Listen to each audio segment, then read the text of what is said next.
தமிழரின் பாரம்பரிய திருவிழாவை கொண்டாடுவோம் புத்தாடை பொங்கலோடு. The Chennai Silks. Let the celebrations begin. இந்தியாவுடைய ஐடி நகரமான பெங்களூரில் கடந்த 5 வருஷமா ஏர்போர்ட் பகுதியில் மிகப்பெரிய அளவிலான வளர்ச்சி திட்டங்களும் ரியல் எஸ்டேட் திட்டங்களும் செயல்பட்டு வருது. இப்படி இருக்கும்போது இந்த வளர்ச்சி தெற்கு பெங்களூருக்கு வந்திருக்கு. தெற்கு பெங்களூர் பகுதியுடைய முக்கியமான திட்டமாக கருதப்படுற மெட்ரோ திட்டம் பல தாமதங்களை எதிர்கொண்டதுக்கு அப்புறமா பெங்களூருடைய முக்கியமான தொழில்நுட்ப ஹப்பா விளங்குற எலக்ட்ரானிக் சிட்டி இணைக்கிற வகையில் எல்லோ லைன் இறுதியாக நிறைவடைஞ்சிட்டு வருது. பொம்மசந்திராலேருந்து ஆர்வி சாலை வரையில் இயங்குகிற இந்த எல்லோ லைன் திட்டத்துடைய கட்டுமான பணிகள் முடிஞ்சிருச்சு. இருந்தாலும் இதில் இயக்க ரயில் பெட்டிகள் பெறுவதில் தொடர்ந்து தாமதம் ஏற்பட்டு வந்துச்சு. இப்படி இருக்க எல்லோ லைனில் இயக்கப்படுறதுக்காக முதல் ட்ரெயின் கொல்கத்தாவில் இருக்கிற டிடாகர் ரயில் சிஸ்டம்ஸ் உற்பத்தி தொழிற்சாலையிலிருந்து ஜனவரி 6ஆம் தேதி அனுப்பி வைக்கப்படுது. இதன் மூலமாக மெட்ரோ சேவை சீக்கிரமாக இந்த வழித்தடத்தில் துவங்கும்னு எதிர்பார்க்கப்படுது. இதை பெங்களூர் தெற்கு நாடாளுமன்ற உறுப்பினரான தேஜஸ்வி சூர்யா உறுதி செஞ்சிருக்காரு. அது மட்டும் இல்லாமல் முதல் ரயில் விரைவில் வந்து சேரும் விஷயத்தை விளக்கமாக சொல்லியிருக்காரு.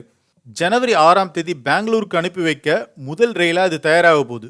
இதை தொடர்ந்து டிடாகர் ரயில் சிஸ்டம்ஸ் ஜனவரி இறுதி அல்லது பிப்ரவரி முதல் வாரத்தில் 2வது ரயிலையும் ஏப்ரல் மாதத்தில் 3வது ரயிலையும் வழங்குறதா உறுதி கொடுத்துருக்காங்க. அதுக்கப்புறமா அவங்க மாதத்துக்கு ஒரு ரயிலை வழங்குவாங்க. செப்டம்பர் மாதத்துக்குள்ள மாதத்துக்கு 2 ரயில்கள் வரைக்கும் அதிகரிக்கும் அப்படின்னு தேஜஸ்வி சூர்யா சொல்லியிருக்காரு. 30 நிமிஷங்களுக்கு ஒரு முறை இயங்கும் வகையில் 3 ட்ரெயின்ஸோட மஞ்சள் வழித்தடத்தில் மெட்ரோ சேவை இயக்க தொடங்கும் அப்படின்னு பெங்களூர் மெட்ரோ ரயில் கார்பரேஷன் அதிகாரிகள் உறுதிப்பட சொல்லியிருக்காங்க. நெட்வொர்க்கில் மேலும் ரயில்கள் சேர்க்கப்படும் போது சேவையோட எண்ணிக்கை அதிகரிக்கும்.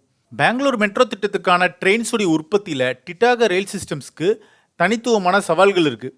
இந்த டிடாகர் நிறுவனத்தை பொறுத்த வரைக்கும் அலுமினியத்தில் ட்ரெயின் பெட்டிகளை தயாரிக்கிறாங்க. இவங்களுக்கு இதில் நீண்ட கால அனுபவம் இருக்கு. இப்படி இருக்கும்போது முதல் தடவையா பெங்களூர் மெட்ரோ திட்டத்துக்கு ஸ்டெயின்லெஸ் ஸ்டீல் பெட்டிகளை தயாரிக்கிறாங்க. இதே வேளையில் சிஆர்ஆர்சி நிறுவனம் நிர்ணயித்த கடுமையான தர கட்டுப்பாடுகளை பூர்த்தி செய்கிற வகையில் இந்த நிறுவனம் தீவிரமாக செயல்பட்டு வரும் காரணத்தால் தாமதம் அதிகமாயிருக்கு. 2021 வருஷம் டிசம்பர்லேயே இந்த எல்லோ லைன் திட்டம் முடிஞ்சிருக்கணும். ஆனால் பல தடைகளை சந்திச்சிருக்காங்க. இந்த வழித்தடத்துடைய கட்டுமான பணிகள் நிறைவடைஞ்சாலும் கூட ட்ரெயின்ஸை கொள்முதல் செய்கிறது குறிப்பிடத்தக்க தடையாக இருந்துட்டு வருது. எல்லோ லைன் மெட்ரோ சேவைகள் சீக்கிரமாக தொடங்கப்படுறதன் மூலமாக எலக்ட்ரானிக் சிட்டியை சுற்றி வசிக்கிற பல லட்சம் மக்களுக்கும் இது மிகப்பெரிய வரப்பிரசாதமாக இருக்க போகுது. எலக்ட்ரானிக் சிட்டி புறநகர் பகுதின்றதால இந்த மஞ்சள் லைன் பெங்களூருடைய மையப்பகுதி வரையில் இணைக்க போகுது. அதன் காரணத்தால் மக்களுக்கு போக்குவரத்து இன்னும் எளிமையாகும். இப்போ பெங்களூர் மெட்ரோ ரயில் நெட்வொர்க்கை ஹொஸ்கோட்டை, நிலமங்கலா மற்றும் பிடதி வரைக்கும் எக்ஸ்டெண்ட் பண்ண பிளான் பண்ணுறாங்க. புறநகர் பகுதிகளுக்கு மெட்ரோ சேவைகளை விரிவுபடுத்துறதுக்கான சாத்தியக்கூறுகள் பற்றி அரசாங்கம் அறிக்கை கோரியிருக்காங்க. இப்போ பிடதின்றது பெங்களூர்லேருந்து 32 கிலோமீட்டர் தொலைவில் அமைஞ்சிருக்கிற ஒரு நகரம். நிலமங்கலாவை பொறுத்த வரைக்கும் பெங்களூர் நகருடைய வடமேற்கே அமைஞ்சிருக்கு.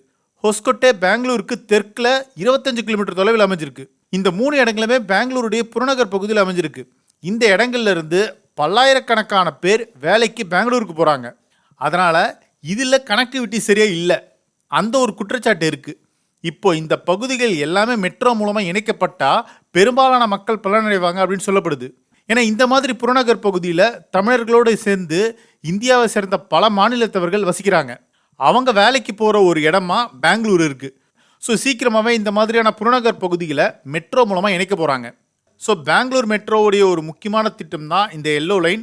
அது எலக்ட்ரானிக் சிட்டியை கனெக்ட் பண்ண போது. இதை பற்றி உங்களுடைய கருத்து என்ன? கமெண்ட் செக்ஷனில் சொல்லுங்கள். இது ஒன் இண்டியாவுக்காக ஆனந்தன். தமிழரின் பாரம்பரிய திருவிழாவை கொண்டாடுவோம் புத்தாடை பொங்கலோடு. The Chennai Silks. Let the celebrations begin.